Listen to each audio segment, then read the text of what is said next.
The topic of this video is investment in capital formation. Investment in capital is important for improving labor productivity and raising living standards. We're going to look at how a firm decides how to invest. So let's consider the investment decision of a firm. Suppose that a firm can buy a machine that costs $10,000. Let's call this the price of capital, PK. It generates revenues of $3,000 a year, and we're going to assume no other cost for simplicity, and that the machine lasts 5 years.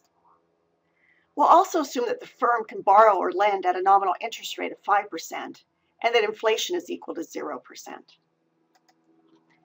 Now let's look at the timing here. So each of these segments represents a year. We're going to have costs that are up front. Those are $10,000. But then we're going to have revenue equal to $3,000 for each of 5 years. Now we can't just add up the revenue and compare it to the costs, because $1 in the 5th year is not equivalent to $1 in the 1st year because of interest costs. So what we have to do is to compare present values.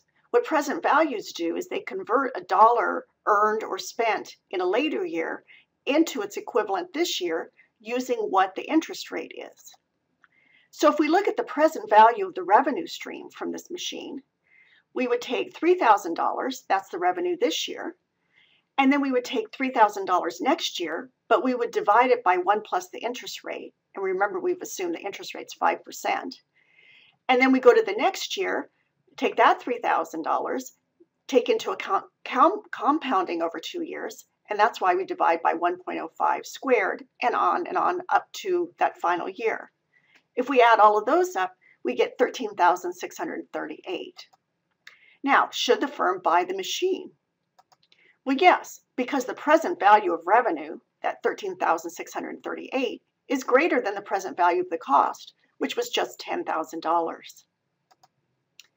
Now, alternatively, we can think about comparing marginal cost to marginal benefit year by year. Now, the value of marginal product to capital each year, that's simple in this problem. It's $3,000 per year in the dollars of that year. What is the annual cost of owning the machine? Well, there are two top parts of the cost. The first is the interest cost on the loan for the machine if the firm has to borrow, or simply the opportunity cost of the firm not being able to invest those funds elsewhere, less whatever inflation is. So that's just nominal interest rate minus inflation equal the real interest rate, R. So the interest cost, R, is one of the costs of owning the machine. A second cost is depreciation. We're going to change the depreciation slightly from the previous assumption. Let's just suppose that 20% of the machine depreciates each year. We're going to call the depreciation rate delta, that's the Greek letter, and we're going to set that equal to 0.2 to represent 20% depreciation. So that means that the annual cost of owning the machine is the price of the capital times the real interest rate plus the depreciation rate.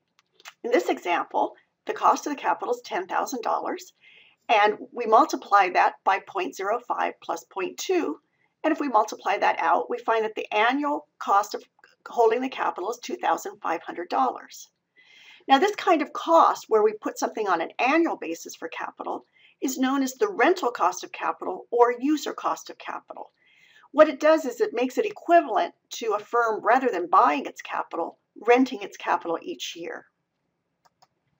Now, let's compare that to the annual value of marginal product. Well, that's just equal to price times the marginal product, and we've assumed that that's $3,000. So the firm should buy the machine since the annual value of the marginal product, $3,000, exceeds the annual rental cost, $2,500. So this is a different way of looking at the problem, and this is a more common way of looking at it for economists. So we can think about the rule for choosing the optimal amount of capital. A profit-maximizing firm should choose capital up to the point where the value of the marginal product of capital, that's on the left-hand side, is equal to the rental cost of capital, and that's on the right-hand side. Now note, an increase in either the price of the capital, the real interest rate, or the depreciation rate raises the rental cost of capital. Those are the terms on the right-hand side. Now on the left-hand side, we have the marginal product of capital there, and it's a function of capital.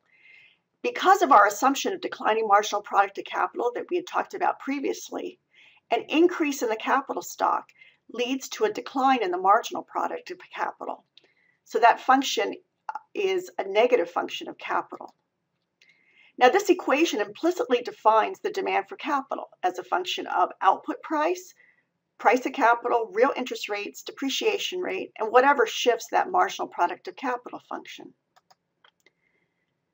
So quiz yourself. Suppose that the depreciation rate on machines rises. Should the firm demand more or less capital? Well, it looks like I put the answer here accidentally. It should demand less capital since the user cost of capital rises when depreciation rises. Let's take a simple linear example of our marginal product of capital. Suppose that the marginal product of capital is given by 100 minus 5 times K. Now notice that this exhibits diminishing marginal product because as K goes up, this marginal product of capital goes down. Now we can plug this into our profit maximizing equation. Remember, the firm should choose capital so it satisfies that equation, and we can solve for optimal capital stock, and we'll call that K star. In this case, where I've just taken a simple linear example, the optimal capital stock, K star, is given by 20 minus PK over 5 times P times R plus delta. And I found this by simply plugging in, like I said, and then just doing a little bit of algebra. Let's look at how this looks on a graph. All right, so let's take a graph where we put the real interest rate on the vertical axis and the stock of capital on the horizontal axis. Our assumption about diminishing marginal product to capital says that when we draw the demand for capital, it should be downward sloping. So diminishing marginal product is what gives us the downward sloping demand for capital with respect to the real interest rate. And our simple example in the equation certainly shows that. Let's talk about the factors that increase the value of the marginal product of capital. So an increase in technology raises the marginal product of capital. An increase in the number of workers raises the marginal product of capital. Remember, we had talked about that before in a previous chapter. An increase in the price of output raises the value of the marginal product of capital, since that price multiplies the marginal product. Also, a decrease in taxes on firm profits increases the after-tax value of the marginal product of capital. To see this, let T be the tax rate. Then the firm gets to keep a fraction 1 minus the tax rate of the profits. So what we can do, if we want to include tax effects, we can modify our profit maximizing condition because the firm cares about after-tax profits, and we would put a 1 minus T in front of the value of the marginal product of capital. And it's pretty clear that if the tax rate goes up, what's shown on the left-hand side goes down. So let's think now about the relationship between investment and capital. So far we've talked about capital, but we're going to want to have its relationship with investment because that's what's going to go on our graphs later. So let's let K of T be the stock of capital at the end of year T, and let's let I of T be the flow of investment during year T. Delta is the fraction of capital that depreciates each year. Delta is the depreciation rate. Well, then the stock of capital at the end of year T is going to be equal to the stock of capital at the end of year T minus 1 last year, minus however much of that capital depreciated, plus what your investment was during the year. And we can simplify that formula a little bit by collecting terms. So it's equal to 1 minus delta times the capital stock at the end of last year plus investment. Now let's think about the implications. Let K star again be the desired capital stock. Investment depends on the gap between desired capital and actual capital, K star minus K of T minus 1. Now anything that raises desired capital should raise investment. An increase in the gap, K star minus KT minus 1, raises investment. Investment depends negatively on the real interest rate because K star depends negatively on the real interest rate. So if we look at our graph, now we still have real interest rate on the vertical axis, but now we've put investment on the horizontal axis. And we basically have an investment demand that looks very much like the capital demand. It's downward sloping. And that goes back to the fact that the marginal product to capital, we have diminishing marginal product to capital. That's what gives us this downward sloping curve. So quiz yourself. Suppose that an earthquake destroys part of a firm's capital stock for which it is compensated by insurance.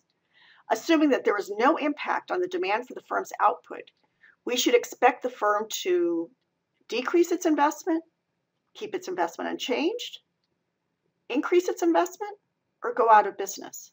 What do you think?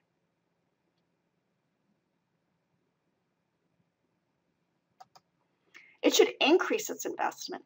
Remember that investment depends on the gap between desired capital and what capital was last period. Desired capital is still going to be the same because real interest rates didn't change, marginal product to capital function didn't change. But because we have less capital because some of it was destroyed, we want to invest more to bring capital back up to its desired level. So, to summarize, the annual cost of using capital is known as the user cost or rental cost of capital. The user cost of capital depends on the price of capital, the real interest rate, and the depreciation rate. To maximize profits, firms should choose capital up to the point where the value of the marginal product of capital equals the user cost. A firm's demand for capital depends negatively on the real interest rate. And investment increases if desired capital increases.